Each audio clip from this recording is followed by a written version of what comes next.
Empty-headed child, that's what she is. Klaus Richter's German dripped with contempt. He thought he was safe, see? Anna wasn't supposed to understand. Big mistake. Water dripped. He ranted. His executives snickered, secure in their little German-speaking bubble. They had no clue Anna's linguistic arsenal could dismantle their arrogance, word by excruciating word. It wasn't just about the language, though. It was about what she knew. Turns out his empire was built on secrets she was about to expose. They think they're superior. They have no idea how her quiet kindness will change everything. And that's the part they really won't see coming. He never imagined that this quiet, unassuming woman would not only understand his cruel words, but reply with a chilling perfection that would shatter his arrogance and expose the truth behind his powerful facade. This is the story of how a perfect retort in a foreign tongue ignited a battle of wits that no one saw coming. The relentless rhythm of the gilded spoon was a world unto itself. It was a universe of clinking, silver-hushed conversations and the silent, scurrying figures who made the magic happen. For Anna Jensen, this universe was both a sanctuary and a cage. At 24, she moved through the opulent dining room with a practiced grace that belied the exhaustion simmering just beneath the surface. Her crisp white uniform was her armor, her polite smile, her shield. Anna was not just a waitress. In her small, book-filled apartment, a world away from the restaurant's velvet-draped walls, she was a scholar. She was a final-year linguistics student at Columbia University, a place she could only afford through a patchwork of scholarships, student loans, and the grueling 10-hour shifts she pulled at this temple of fine dining. Her passion was the architecture of language, the intricate ways cultures communicated, and more often miscommunicated. She could pass the subtle syntax of Mandarin debate, the poetics of Farsi, and dream in the romantic cadence of Italian. This job, with its parade of international clientele, was a living laboratory, but it was also a constant, humbling reminder of the chasm between her dreams and her reality. Her daily battlefield was populated by a familiar cast of characters. There was Mr. Harrison, the restaurant manager, a man whose ambition had long ago curdled into a permanent state of anxious irritation. He patrolled the dining room like a nervous general, his eyes darting everywhere, perpetually searching for a misplaced fork or a dissatisfied scowl. To him, the staff were interchangeable cogs in his meticulously polished machine. A smile for a wealthy patron was worth more than an employee's entire week of hard work. Then there was Jessica. Sharp-featured and ever-watchful, Jessica had been at the Gilded Spoon for 5 years and wore her seniority like a crown of thorns. She viewed every new hire, especially one as bright and efficient as Anna, as a direct threat. Jessica's compliments were always backhanded, her offers to help laced with a saccharine poison designed to make Anna stumble. She'd accidentally swap table assignments to stick Anna with notoriously difficult customers or conveniently forget to relay a special request, hoping to see Anna flustered and reprimanded. Anna handled it all with a quiet stoicism that only seemed to infuriate Jessica more. On this particular Tuesday, the air in the restaurant was thick with a tense, expectant energy. A reservation had been made under a name that sent a ripple of panic through the management, Klaus Richter. Anna had overheard Mr. Harrison muttering the name on the phone earlier, his voice an octave higher than usual. Yes, Mr. Richter's assistant. Of course, table 12 by the window. Absolutely. Our best staff will be at his disposal. Anna knew the name. Anyone who followed international business did. Klaus Richter was a titan of industry, a German engineering magnate whose company, Richter Industries, had a reputation for innovation as fierce as its CEO's reputation for ruthlessness. Financial news articles described him as a corporate predator, a brilliant but brutally unforgiving leader who had built an empire by acquiring and dismantling his competitors. He was infamous for his volcanic temper and his disdain for anything he considered mediocre. As the afternoon rush began to build, Mr. Harrison called a brief, tense staff meeting in the kitchen, the aroma of garlic and truffle oil hanging heavy in the air. "Listen up," he snapped, his eyes scanning their faces. "Klaus Richter is dining with us at 7. This is not a drill. I want flawless service. Impeccable. He's a VIP of the highest order. One mistake, One complaint, and it reflects on all of us. His gaze lingered on Anna for a moment too long. Jensen, you're on table 12. A murmur went through the other servers. Jessica shot Anna a look that was a toxic cocktail of triumph and pity. Table 12 on a RTI was the ultimate trial by fire. It was Harrison's way of testing her, or perhaps setting her up to fail. Sir, are you sure? Anna asked, her voice calm and even. Jessica has more experience with our more discerning Cleonel. Harrison's lips thinned into a semblance of a smile. I'm sure, Jensen. I want our best on display. Don't disappoint me. Jessica smirked, turning away to polish a wine glass with unnecessary vigor. Anna felt a familiar knot tighten in her stomach. It wasn't just about a difficult customer. It was about surviving another night, about earning the tips that would pay for next semester's textbooks, about enduring the casual cruelties of a world that saw her as nothing more than the hands that carried the plates. As she smoothed her apron, she took a deep breath, straightened her shoulders, and prepared for the storm. The clock on the kitchen wall ticked ominously towards 7 hours. At precisely 7 hours, a hush fell over the entrance of the Gilded Spoon. The arrival of Klaus Richter was less an entrance and more a conquest. He didn't simply walk through the door, he seemed to command the space to part for him.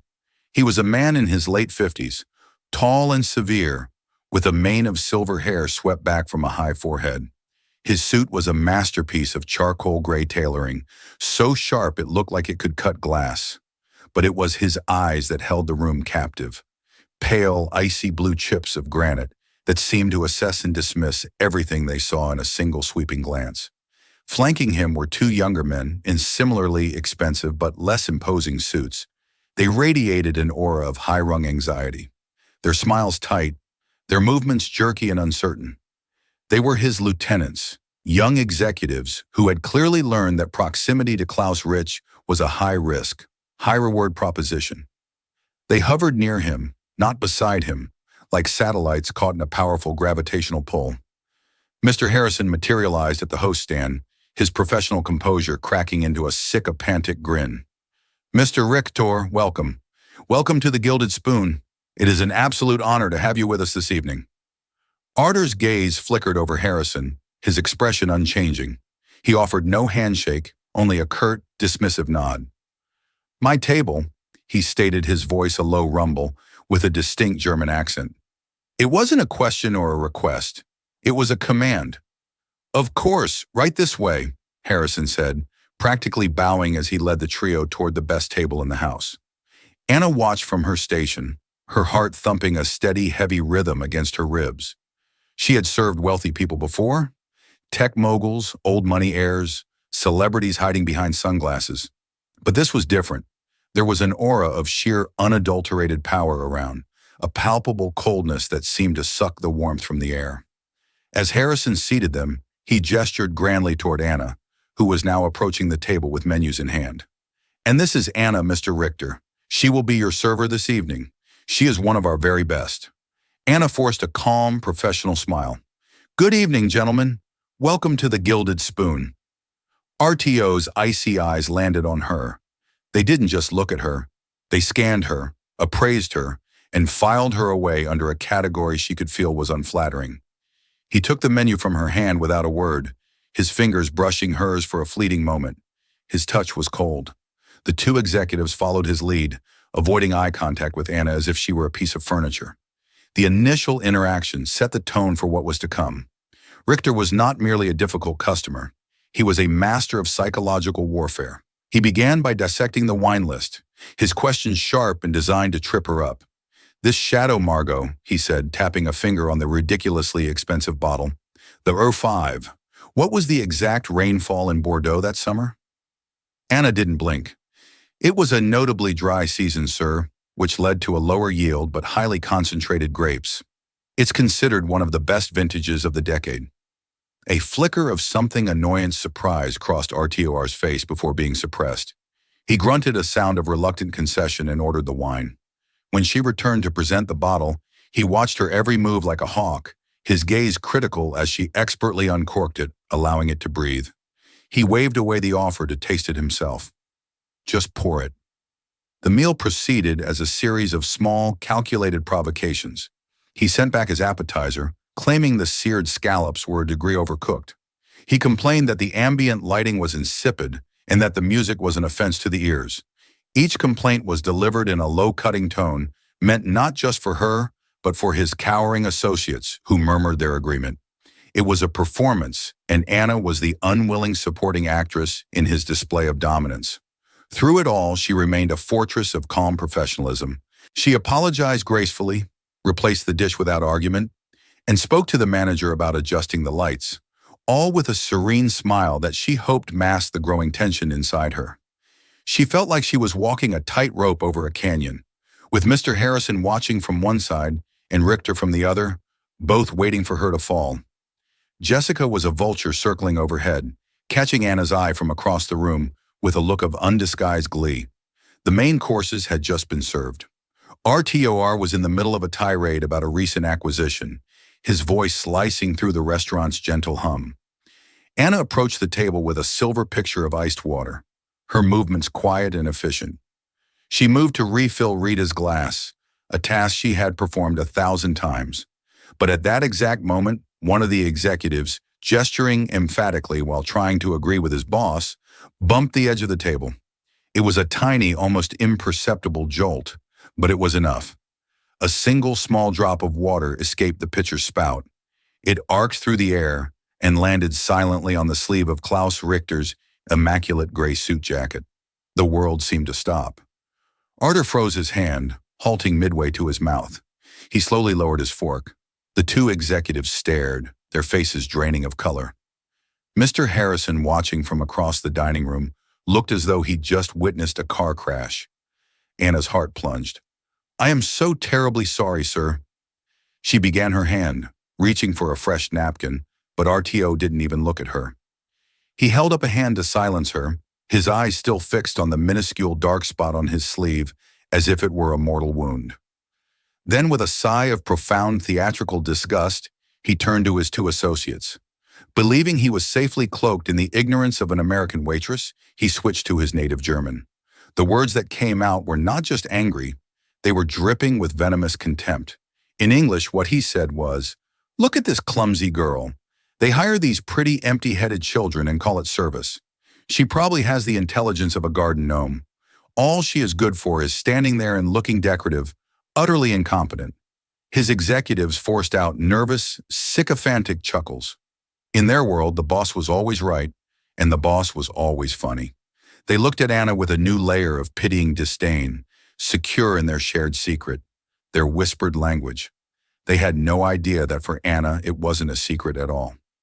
Every single hateful word had landed not on deaf ears, but in a mind that understood their structure, their nuance, and their brutal intent with perfect, devastating clarity. The shield of her professionalism finally cracked, not with a bang, but with a sudden, chilling silence. The German words hung in the air, invisible and poisonous. To everyone else in the vicinity, the nervous executives, the hovering Mr. Harrison, a nearby couple pretending not to listen, it was just a murmur of a foreign tongue, the sound of a powerful man annoyed. But for Anna, the world had tilted on its axis. The insult was not a general complaint about service. It was a deeply personal and demeaning assault on her intelligence and her worth as a person. Pretty empty-headed child. The intelligence of a garden gnome, utterly incompetent. Each phrase was a precision-guided missile designed to obliterate her dignity under the assumption that she was deaf to their meaning. For a long moment, she did nothing. She simply stood there, the water pitcher still in her hand, her face a mask of carefully constructed neutrality. Inside, a storm was raging.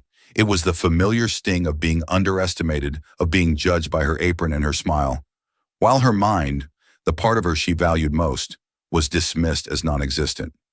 It was the culmination of every condescending customer, every passive-aggressive remark from Jessica, every moment she had to swallow her pride to pay her tuition. Klaus Ross seemed to relish the moment. He had demonstrated his power, made his point to his underlings, and put the hired help firmly in her place with the elegant, plausible deniability of a foreign language. He finally turned his cold eyes back to Anna, expecting to see a flustered, apologetic girl, perhaps on the verge of tears. He was ready to wave his hand dismissively and send her scurrying away. But that's not what he saw. He saw her spine straighten. It was a subtle shift, but it changed her entire posture from one of deference to one of dignified defiance. Her chin lifted slightly. The polite, vacant smile of a server vanished, replaced by an expression of profound, glacial calm. She placed the water pitcher deliberately on the service stand beside the table, her movements unhurried and precise. Then she looked directly at him. Her eyes, which he had dismissed as merely decorative, were now sharp, intelligent, and locked onto his with an unnerving intensity. The two executives felt a sudden shift in atmosphere. Their nervous laughter died in their throats. Something was wrong. The girl wasn't cowering, she was observing them. Mr. Harrison, sensing a disaster of epic proportions unfolding, started to move toward the table, his face a mask of panic. He was ready to intervene, to apologize profusely, to offer to have the billion-dollar suit dry cleaned, to fire Anna on the spot if necessary. But he was too late. The silence had stretched just long enough to become charged and uncomfortable. It was Anna who finally broke it. When she spoke, her voice was not loud, but it cut through the dining room's ambient noise with the clarity of a ringing bell. She addressed Klaus Risha, and she did not speak in English. She spoke in perfect formal academic German. The accent was flawless, the diction crisp, the German of a H. Heidelberg lecture hall, not a Berlin street corner. In English. What she said was, "Sir, your assumption that my role in this establishment correlates with a lack of intelligence is as flawed as your grasp of dative case grammar. The correct phrasing would not have been what you said, but a more proper construction. But perhaps one should not expect linguistic precision from a man whose character is so clearly incompetent." She delivered the lines without a trace of anger or hysteria. Her tone was cool, factual, and utterly devastating. She had not only understood his insult, she had dissected it, corrected his grammar as a professor would a student, and then turned his own word incompetent back on him like a polished dagger. The effect was instantaneous and absolute. Klaus Richter's face, which had been a mask of arrogant disdain, seemed to shatter. His mouth fell slightly open. The blood drained from his face, leaving behind a pallid, waxy sheen. His icy blue eyes, for the first time, showed not arrogance, but pure, unadulterated shock. It was the look of a master chess player who had just been checkmated by a pawn. The two executives stared, their jaws slack. They looked from Anna to their boss and back again, their brains struggling to process the impossible reality of what had just happened. This waitress, this American girl, had just intellectually dismantled one of the most feared men in Europe in his own language. From across the room, Jessica's jaw dropped, the wineglass in her hand, frozen mid-polish. Even Mr. Harrison, who had been power-walking toward the table, skidded to a halt a few feet away, his mind reeling. He didn't understand German, but he understood the universal language of a powerful man being rendered utterly speechless. The silence that followed was no longer just uncomfortable. It was a vacuum pulling in the attention of the surrounding tables. The clinking of cutlery stopped. Hushed conversations faded away. In that moment, in the opulent heart of the Gilded Spoon, a waitress in a simple white uniform held the entire room and one billionaire's unraveling ego in the palm of her hand. The tableau held for an eternity measured in heartbeats. Klaus Ra, a man who commanded boardrooms and dictated the fates of multinational corporations, was frozen, his face a canvas of disbelief. The linguistic trap had snapped shut, and he was the one caught in its jaws. His authority, built on a foundation of intimidation and the presumed intellectual inferiority of others, had been vaporized by a 5'7" waitress with a water pitcher. His first instinct was rage. A dark flush began to creep up his neck, a storm gathering behind his eyes. How dare she? How dare this? Nobody speak to him this way. But the rage was immediately checked by a more powerful, more unfamiliar emotion. Humiliation. He had been exposed. His casual cruelty, spoken under what he believed was a cloak of invisibility, had been laid bare for his subordinates to witness. He had tried to play the predator, only to find his prey had sharper teeth. The two young executives were in a state of quiet panic. Their careers depended on navigating the treacherous currents of RTOR's moods. They had laughed at his insult, making them complicit. Now they were caught in the crossfire. They looked at Anna with a new kind of terror, as if she had just revealed herself to be a mythical creature. One of them, a younger man named Thomas, swallowed hard his Adam's apple bobbing. It was Mr. Harrison who finally broke the spell. Rushing forward, his face slick with sweat, he began a torrent of apologies. "Mr. Richter, I am so sorry. I don't know what she said, but I can assure you this is not the standard of the Gilded Spoon. This is unacceptable. Completely unacceptable." "Jensen, you are quiet," Arter snarled. The word was in English, a whip crack of sound that silenced Harrison instantly. Arter's eyes had not left Anna's face. The shock was slowly receding, replaced by a grudging, dangerous curiosity. This was an unexpected variable in his perfectly ordered world. He wasn't accustomed to being surprised. He leaned forward slightly, his voice low and intense. He switched back to German, the language of their confrontation. In English, his words were, "Who are you?" Anna met his gaze without flinching. She replied in the same flawless German, "My name is Anna Jensen. I am your server." The simplicity of her answer was another blow. She wasn't grandstanding or gloating. She was stating a fact, refusing to let him define her by her job while also not denying it. "That is not what I asked," Artior pressed his voice taut. "Where did you learn to speak my language like a native? Not just speak it, understand it." He was testing her again, probing for a weakness, a rareu in this inexplicable armor. He expected an answer like a few college classes or "my grandmother was German." Anna took a quiet breath before responding. "I spent a year on a full academic scholarship at Heidelberg University studying comparative linguistics and Germanic philology. My thesis was on the social linguistic impact of dialectical variations in post-unification Germany." Her answer was a tactical masterstroke. It wasn't just a statement, it was a credential. Heidelberg, philology, thesis. These were words from his world, the world of academia, intellect, and precision. She had just laid her qualifications on the table, and they were, in their own way, as impressive as his corporate ledger. Rita leaned back in his chair, as if physically pushed. Heidelberg, he knew it well. It was Germany's most prestigious university, a cradle of intellectual giants. He had just insulted a Heidelberg scholar, dismissing her as an empty-headed child. The irony was so thick it was suffocating. One of the executives, emboldened by a desperate need to fix the situation, cleared his throat and spoke to Rar in German. "Sir, perhaps we should just... The meal is getting cold." RTR shot him a look that could freeze fire. "Be slunt, Marcus. You laugh like a hyena. You are just as much of an idiot as I was." Marcus visibly shrank in his seat, his face turning a blotchy red.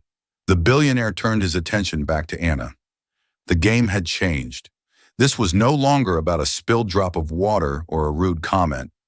This was a battle of wits, and he had been outmaneuvered.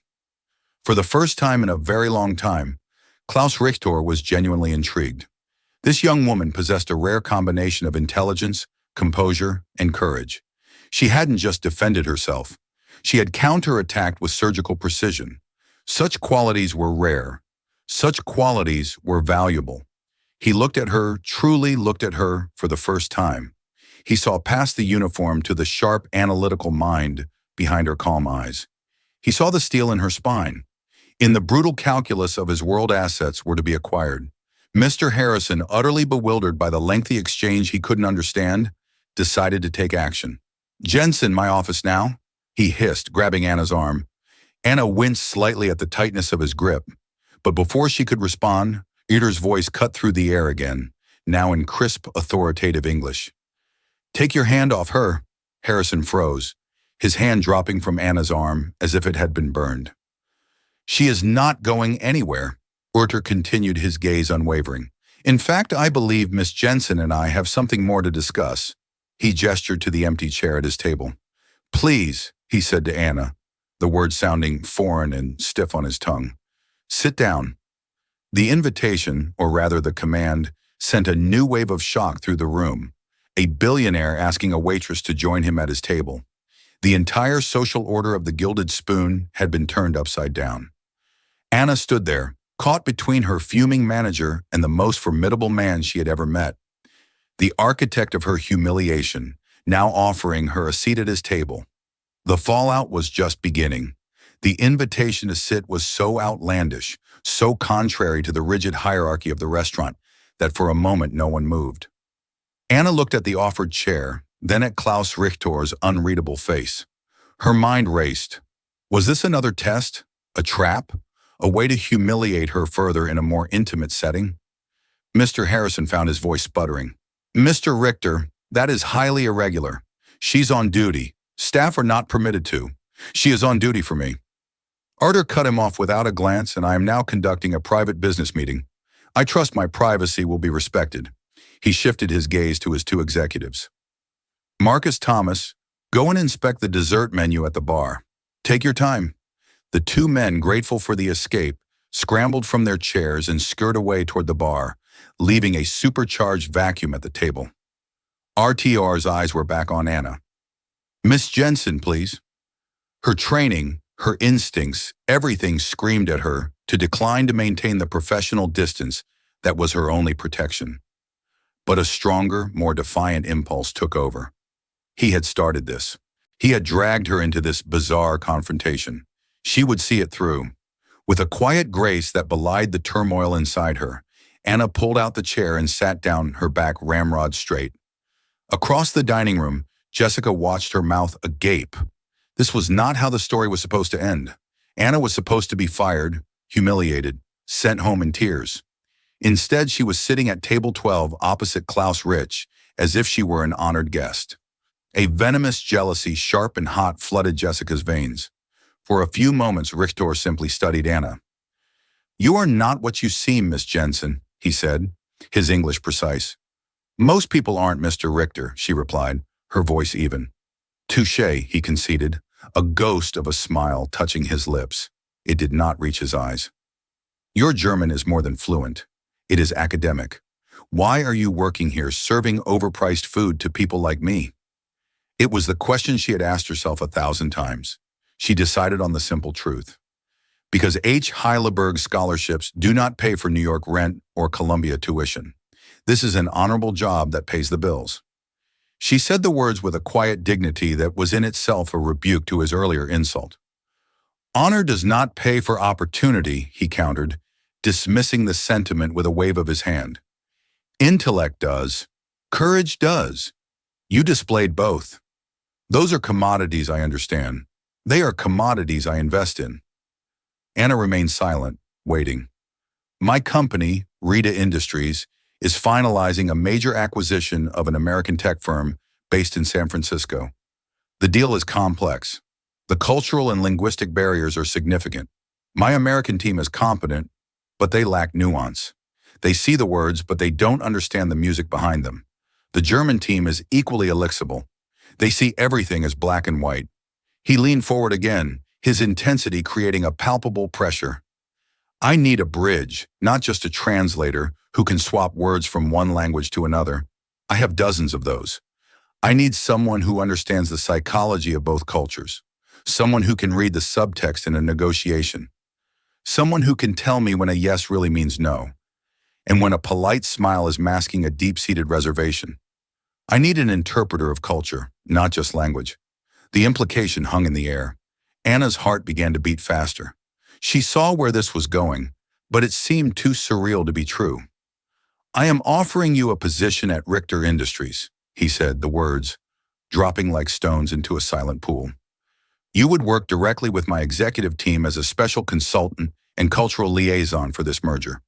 The position is based in New York for the first 6 months, then San Francisco. The salary will be $180,000 per year plus a signing bonus.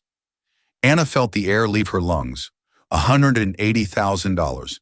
It was a number so large, so far beyond her reality of counting tips and worrying about textbook costs that it barely registered as real. It was a life-changing dream, making debt-erasing sum of money.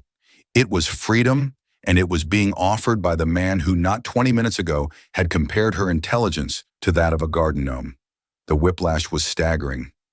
"Why?" she asked, her voice barely a whisper. "Why me?"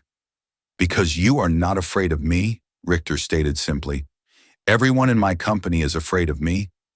They tell me what I want to hear. You, Miss Jensen, told me the truth, even when it was dangerous. That is a rare and valuable trait. In my business, it is worth more than a dozen MBAs from Harvard.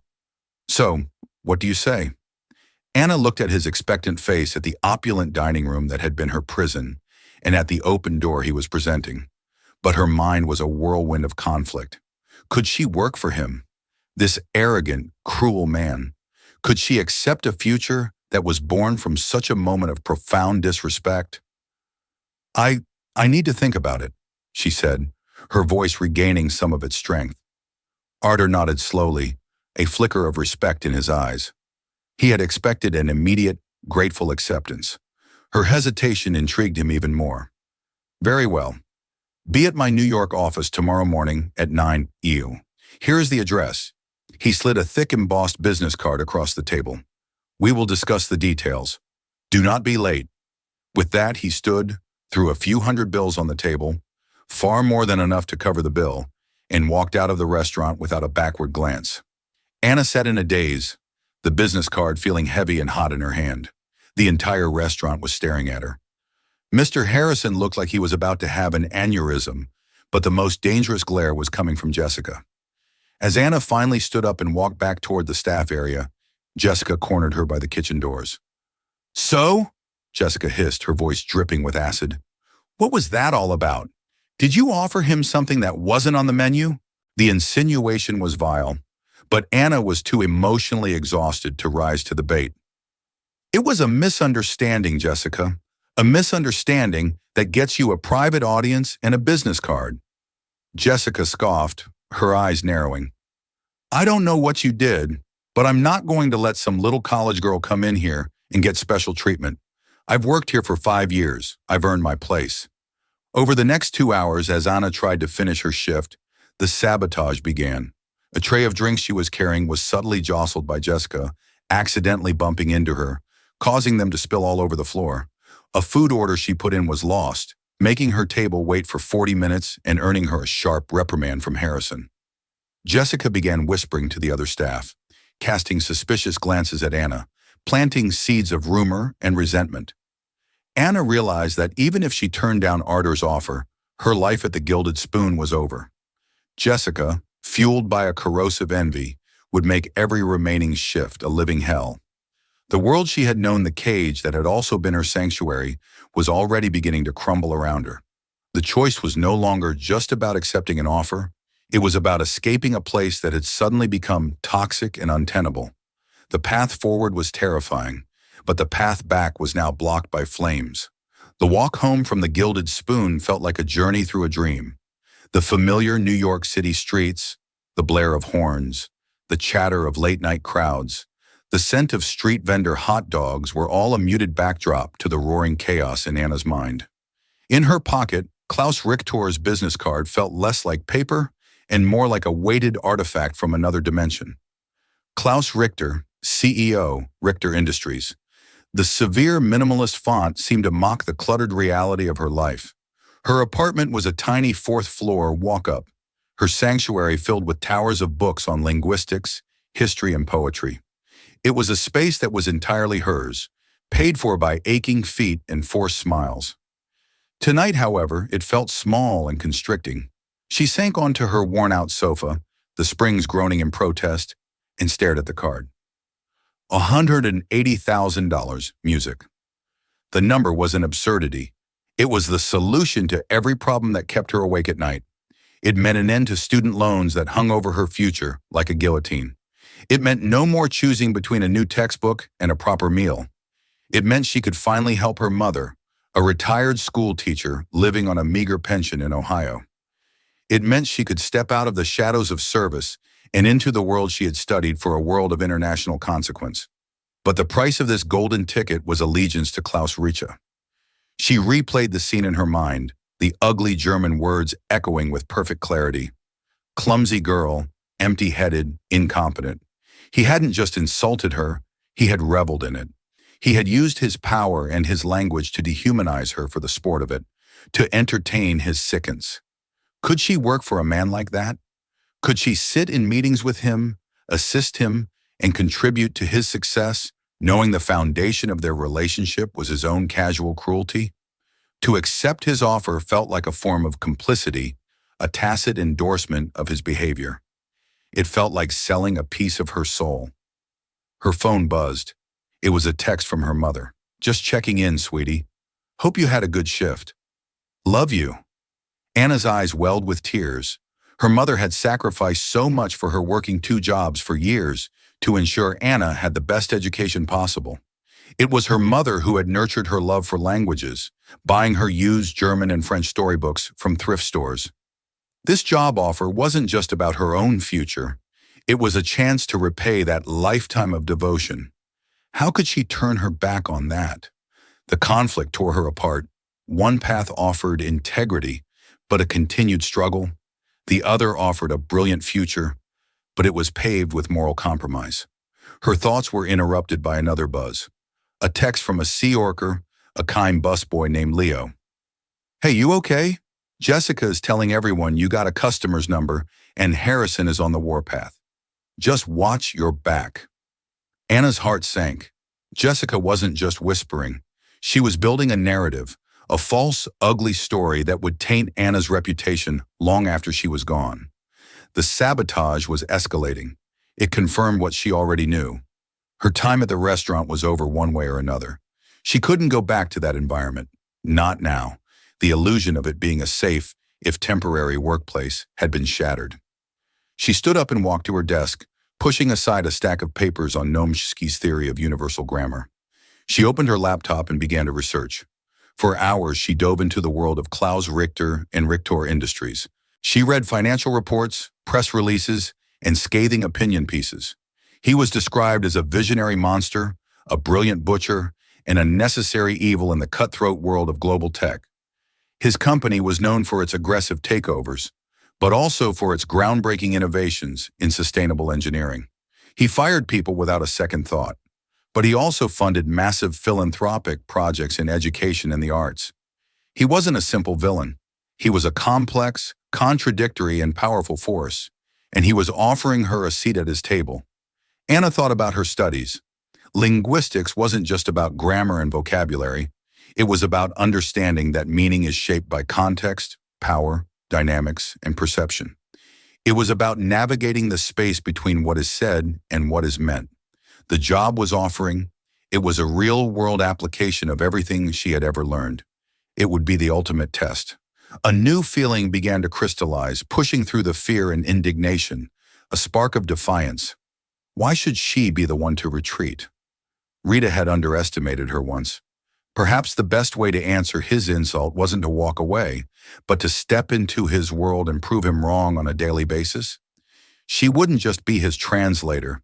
She would be a constant living reminder of his misjudgment. She wouldn't be his subordinate. She would be his intellectual equal, a professional who commanded respect.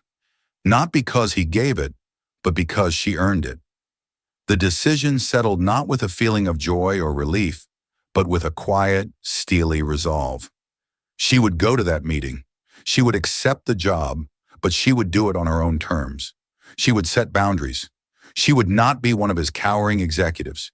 She would be Anna Jensen scholar, linguist, and consultant.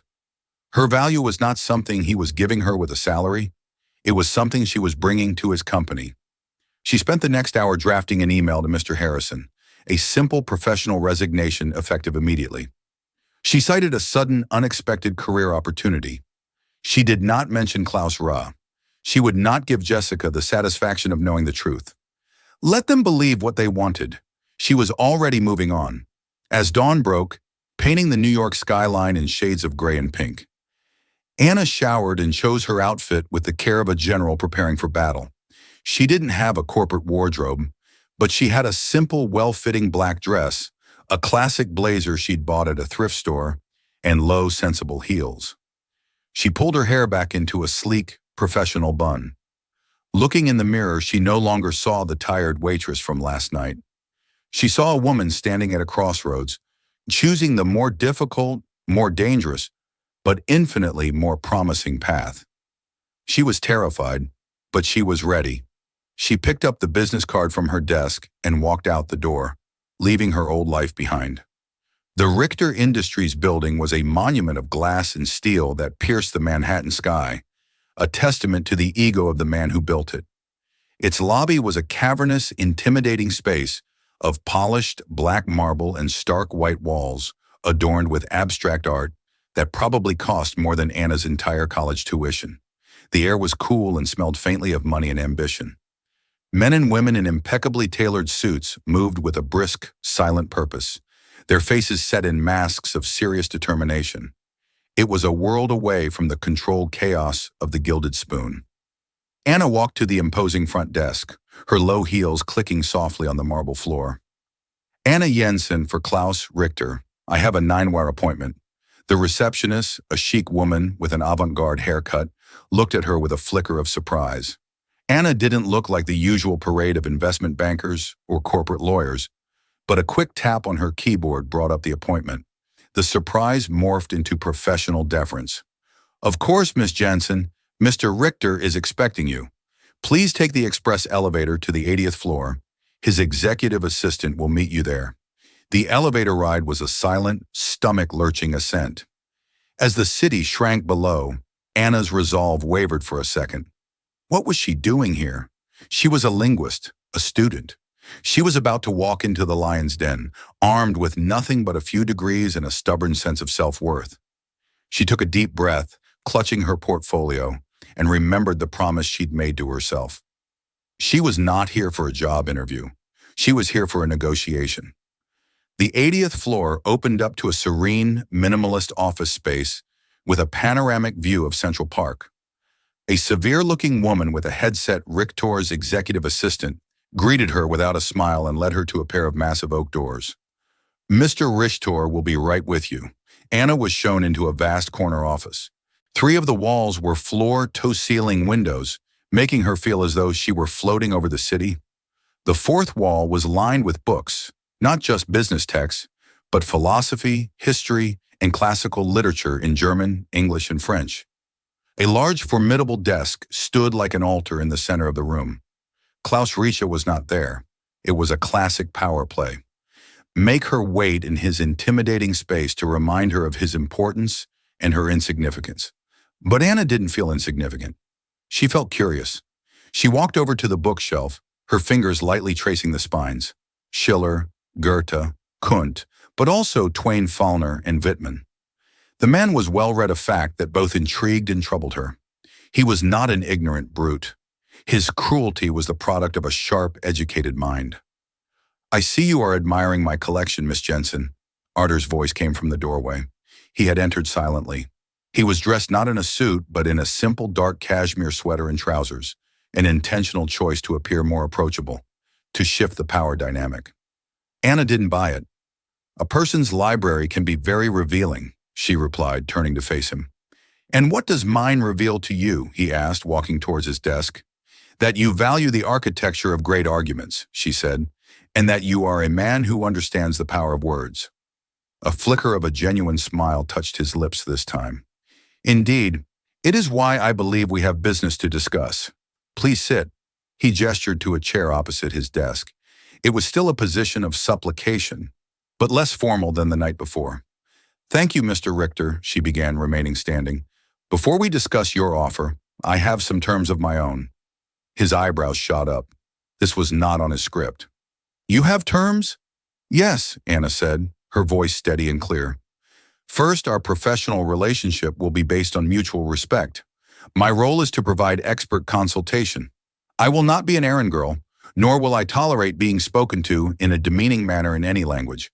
My feedback and analyses are to be considered, not just heard." She paused, letting the words sink in. Artur watched her, his expression unreadable. "Second," she continued, "while I will be dedicated to the success of this project, I am still completing my master's degree at Columbia. I will require a degree of flexibility in my schedule to complete my coursework and my thesis. My work for you will not suffer, but my education is non-negotiable. And third, she finished, I accept the salary you proposed, but the signing bonus you mentioned, I want it redirected. Richter Industries has a philanthropic foundation. I want that amount used to create a scholarship fund for students of the humanities, specifically linguistics at Columbia University. We can call it the Richter Industries Scholarship for Cultural Understanding. She had laid all her cards on the table. The last demand was her master stroke. It was audacious, yes, but it was also brilliant. It transformed the bonus, a simple financial transaction, into something meaningful.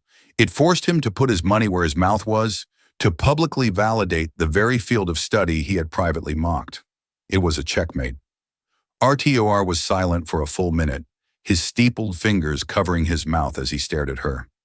He had expected a negotiation over salary vacation days, perhaps a corner office. He had not expected a lecture on respect and a demand for a philanthropic legacy. He had tried to buy an asset, and the asset was now rewriting the terms of her own acquisition. Finally, he lowered his hands. He leaned back in his chair and let out a short, sharp laugh. It wasn't a mocking laugh. It was a sound of genuine, surprised amusement. Miss Jensen, he said, a slow smile spreading across his face, you are more dangerous than I thought. He extended a hand across the vast desk. Welcome to RTOR Industries. You will draft the scholarship proposal with our foundation's director this afternoon. As Anna took his hand, the grip firm and dry, she knew this was not an ending. It was the beginning of the most challenging and complex chapter of her life. Working with Klaus Richter would be a daily battle of wills, a constant navigation of his formidable intellect and his volatile temperament. But as she looked out the window at the sprawling city below, a city of infinite possibilities, she no longer felt like she was floating. For the first time, she felt like she had a place to stand. She had walked into the lion's den, and not only had she survived, she had emerged with the lion's respect. The waitress was gone. In her place stood a woman who knew her worth in every language. That single moment of defiance, born from a cruel insult, didn't just change Anna's job. It changed her destiny. Her story is a powerful reminder that our true value is not defined by the uniform we wear or the job we do, but by the strength of our character and the depth of our intellect. Klaus Richter thought he was putting a lowly waitress in her place, but instead he found the one person who could stand up to him and command his respect. It proves that sometimes the quietest voices hold the most powerful words, and true strength isn't about shouting the loudest, but about knowing exactly when and how to speak your truth. If Anna's incredible story inspired you, please give this video a thumbs up and share it with someone who needs a reminder of their own worth. Don't forget to hit that subscribe button and ring the bell so you won't miss our next story of unexpected triumph.